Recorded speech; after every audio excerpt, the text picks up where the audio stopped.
Hi, this is Joey O'Neill from Sound Systems Incorporated. I'm in Andrews, South Carolina at Ebeneezer Missionary Baptist Church.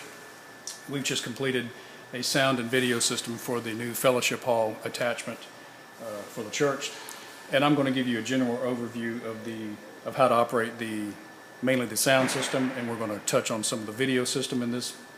So before we get started, I'm going to run through a quick equipment list. If we look to our left, we'll see two wireless microphone receivers. They are labeled blue and yellow. These are the actual transmitters, and those are the receivers. These particular ones turn on by pushing and holding the button underneath until we see the LED light, which tells us which microphone that we're using. And once that locks in, we're using the yellow microphone. Testing 1, 2, 3. Check test 1, 2, 3. And then that operates through the sound system. For this point, I'm going to go ahead and turn this back off. And let me go through an equipment list. Two wireless receivers and transmitters. This is the sound system. This is the audio console that controls all the sound for the room. This is an actual video monitor, and we currently have a one robotic camera mounted in this fellowship hall. This room is outside the door where I'm at. That's Deacon Hannah sitting on the stage, so we can see the main speakers, one of the TV monitors, and the stage monitors on the left and right side, plus subwoofers. So we have wireless receivers, mixing board. This is a monitor that shows us what we're recording in this room. That's all that we're using this for at this time. We have a DVD player, DVD CD player, and then we have a unit here that's going to record anything that happens in the service in this room. This is a DVD recorder for this room here. Down below we have a large rack of equipment with power amplifiers. And to turn the system on and off, there are two power strips here. It says on first, on second, and then when we leave, we just flip that one off, and that turns the whole sound system off. We have remote controls over on this side that control various things, and they are labeled accordingly for recording. And then we have instructions manuals, copies of invoices, anything like that is in the book that we can use it for a reference. So, getting back to the main component of the sound system, we saw a video earlier of the actual stage layout where I went on stage with my iPad and recorded. These are small black boxes. There are 4 of them on stage. And once we lift the lid of that box, there are microphone numbers in it. 1, 2, 3, 4, 5, 6, 7, 8, 9, 10, 11, 12, 13, 14, 15, 16. So therefore we can get a group up on stage and they can utilize anything, plug any instrument in accordingly. For example, I have a podium microphone that's plugged into microphone number 3 on stage. So therefore I can come back here to my mixing console, and channel 3, I can utilize that to turn that microphone up and down. Same with the microphones all the way across. Now, for this purpose, we're using microphones, channels number 1 and 2 for our wireless microphones. So the mic input channels number 1 and number 2 are currently just unplugged and sitting back behind the mixing console. We'll spend a little bit more time on the mixing console because that's the main crux of everything.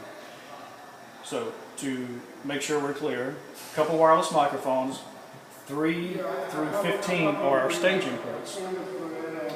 I have a feed coming from the main sanctuary, which is about 150 feet away, so that when they have service, that is a CD that's playing in the main sanctuary on the other end of the building.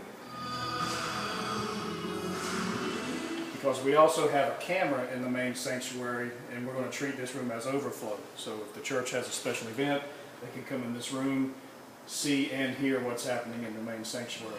That's currently the sound that's out of the main sanctuary. I also have a DVD player, and music coming through the DVD player, and it's playing out through the sound system, through those speakers out in the room beside me. And then I have a media input, and a media input we just have a specific cable here to the side because most people are going to come in with an iPad, iPod, any kind of phone device that they have some music they'd like to play for whatever source. So that is here, and that's tied into channels 19 and 20. Now, these two controls are our master volume, and it's best if we can keep them right about where they are, which currently is at 0 or relatively close. With the sound system, I'm going to use my DVD that's playing, my CD over here that's playing, for example. this is going to be my instructional level control. And let me make sure I'm still playing. And there we go. All right. I'm going to use this for a music source, for some type of a sound source. If I slide these faders up and down, then it makes sound louder and softer out in the main room. This is the main room over to my left here, coming out through those main speakers and the subwoofers. Now, the cool thing about this, I can make it as loud or as soft as I need to. I also have a mute switch. The green light tells me that something's going on in that channel, that somebody's speaking over a sound or a microphone being used. But the green light tells me something's happening, but the mute switch gets rid of it. It goes away everywhere. Next, I have a pan switch, which pan means left and right, stereo. These speakers are actually set up in stereo. It's best in the situation that we leave the pan switch straight up and down. No further need for it. The next button is an effects processor. An effects processor means echo, reverb, delay, but this is a very, very ambient room. It's tile, it's sheetrock, it's stone, and as you can probably tell,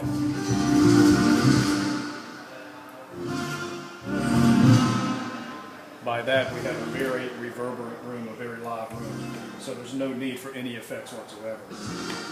Next are the two monitor controls. If these boxes have monitor controls 1 and 2, so I can select any monitor anywhere. This music playing in this channel, I can come up here and I can turn up monitor 1, and that music is playing through this stage monitor on the stage. I can come over here to monitor 2, and that music is playing on the other monitor way on the other side of the stage. Next, I have volume control, bass, mid-range, and treble. I didn't mean to say volume control, tone control, bass, mid-range, and treble, which allows me to shape or color the sound that I'm looking for. For example, if I need something that has more bass,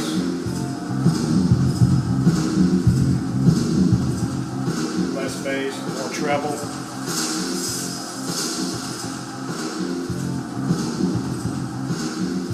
And it allows me to adjust any tonality or any tone changes for someone's voice, music, anything else. Next is the gain control, which is actually the most important control on the whole individual channel. And again, if I learn what one channel does, it doesn't matter how many I have. If I know what this does, I can have 100 of these channels left and right. This gain control, if I would increase this gain control, it actually turns up our whatever's in this particular channel in our monitor 1 and monitor 2 and the main feed for the seating area. So I have to be real careful when I mess with the gain control. We have a lot of power in this sound system. We have 3 2,000 watt amplifiers down below in the rack underneath the shelf that we're looking at. So we have a lot of power to deal with. Obviously, we can get as loud as we need to get. But this gain control is very important. Should someone go up on stage and plug a microphone back here in this box in channel 13, for example, then I would come over here to channel 13, unmute it, slide my fader up, and then as they were speaking or talking or doing what they were doing, I'd come up here and I'd bring my gain control up until I got the desired sound that I need for the room, and that gives me a really good indication of where that gain control needs to stay from that point on. Now, when that person's plugged into that box and he's being controlled by channel 13, if he's back there in the back, he can't hear through the main speakers that are coming this way. So therefore, we need to send him a little bit of sound, them a little bit of sound through whatever they're using. If they have an acoustic guitar, keyboard, or if they're just speaking or singing with some type of pre-recorded soundtrack, then we could take their microphone and actually turn their microphone up independently in one of these 2 speakers by using monitors 1 and 2. So we have to think of the sound system as 3 independent sound systems. The sliders here take care of everything in the house or the seating area, and then the 2 controls up here, monitor 1 and monitor 2, they take care of everything on stage, completely independent of each other. A couple of things that we need to remember is power switch, and there's a little recessed button here called Phantom Power, 48V Phantom Power. That button is recessed and is turned on, and we need to leave that button on.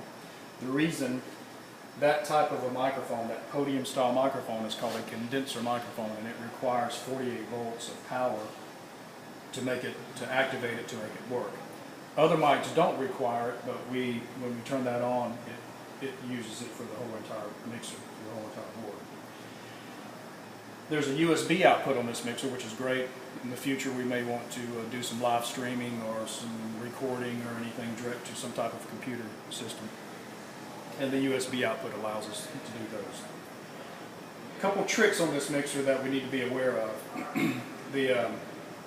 For example, this DVD, and this says DVD and media. There are actually two inputs in this particular channel. May not be able to see it on the video, but right behind here there are additional inputs, and then there are additional inputs here. They call those inputs A and these inputs B. For example, we wouldn't be playing two different sources at the same time, that would just never work. So we wouldn't be playing an iPad music and a DVD. Therefore, we could utilize, instead of using up a whole bunch of channels, we can just utilize the same channel that says media or DVD, and we can just select the input, that or the one that's playing here. So, for example, we're turning this DVD player up now, which is playing the Earth, Wind & Fire song. Probably never be heard in the church again.